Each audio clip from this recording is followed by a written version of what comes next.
Assembly Speaker announces that the Council received from the Supreme Constitutional Court the application of Parliament member Maher Hajjar for the presidential nomination.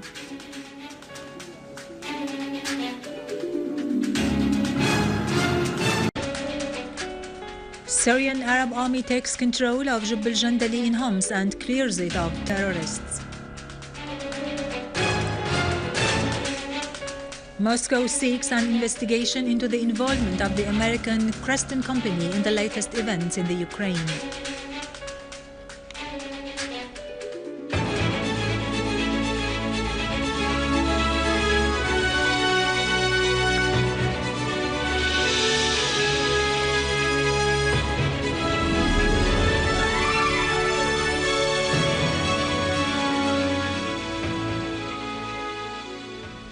Good afternoon, ladies and gentlemen, and welcome to our news for today.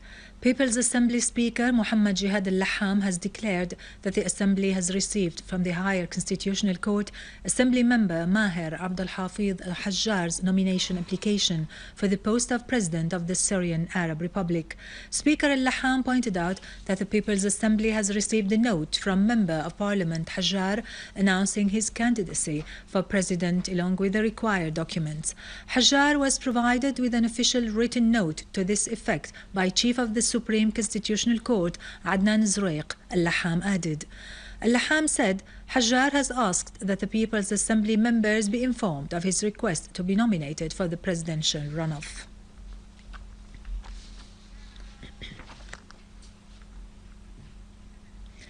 Hajjar holds a diploma in higher studies from the Faculty of Letters and Human Sciences from Aleppo University.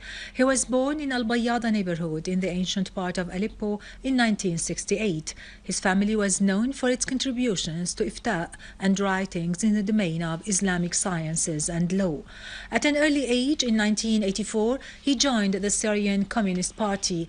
Later in the same year, he became secretary of the Intellectual Bureau of the Regional Committee in Aleppo. He left the Syrian Communist Party in 2000 and formed a provisional leadership for the communists in Aleppo. In 2003, he founded, together with a number of communist leaders, the National Committee of the Syrian Communists Unity. He remained one of its leaders till 2011, when the party changed its name to be the Popular Will Party. He occupied the post of the party's secretary. In 2007, he ran the elections of the People's Assembly for Aleppo City and failed. He officially protested the results of the elections. In 2012, in the middle of the Syrian crisis, Hajjar again nominated himself for the People's Assembly membership for the city of Aleppo within the list of the Popular Front for Change and Liberation and won. He was second in getting the largest number of votes from among the city's independent candidates. Maher Abdul-Hafiz Hajjar is married with one daughter.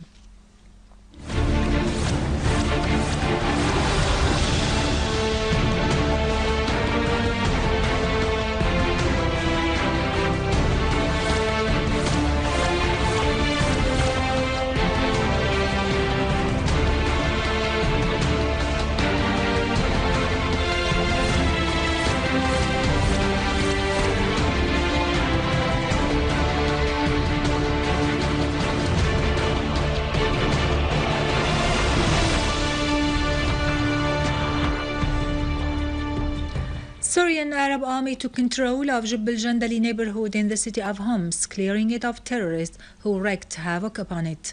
Units of the Syrian Arab Army regained control of Jeb Al-Jandali following fierce clashes with armed terrorist groups who broke into the neighborhoods of ancient Homs to attack ordinary citizens. The terrorists planted explosives inside buildings and destroyed properties of ordinary citizens. Syrian Arab Army units also discovered a tunnel dug up by terrorists inside houses to facilitate their movement from one area to another. A year after expelling the terrorists from Homs suburbs, a Syrian Arab Army unit has found a hideout in a house used by the terrorists.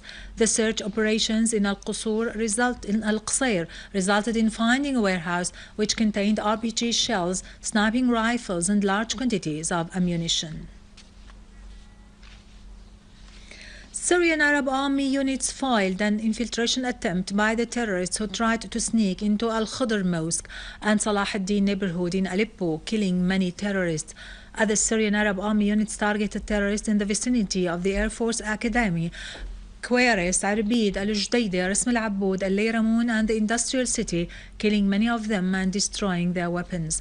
Also, Syrian Arab army units of the central prison in Qabtan al-Jabal, Al-Atarib, Al-Rashidin, Anadan, Al-Amiriya, Al-Sheikh Saeed and Darit Azza and destroyed many of their machine gun-laden vehicles.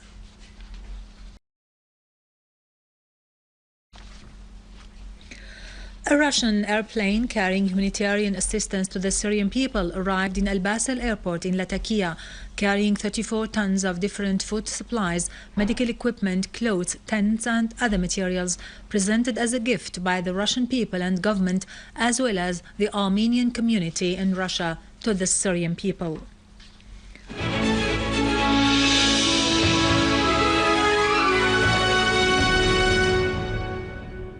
Welcome back.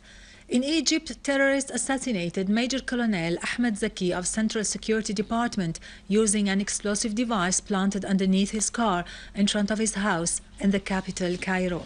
Egyptian sources said the terrorist explosion also wounded 2 soldiers. Yesterday, explosion experts detonated 2 devices in Al-Gharbiya and Al-Jiza governorates, one planted inside a court and the other near Virgin Mary Church. Egyptian security officers arrested a gang specialized in manufacturing weapons in Al-Gharbiya governorate. Russian President Vladimir Putin said that a united system of naval bases for ships and next-generation submarines will be created in the Arctic to defend Russia's interests in the region.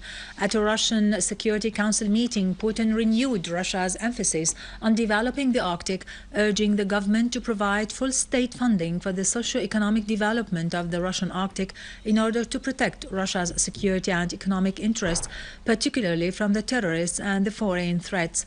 Based on the guidance of Putin to strengthen the army's presence in the Arctic region, the Russian Defense Ministry announced plans to reopen airports and ports in the new Siberian islands, in addition to opening 6 runways on the continental part of the Arctic. Finally, Russian Foreign Minister Sergei Lavrov said that Moscow will conduct an investigation into the involvement of the American Creston Security Company in the latest events in the Ukraine.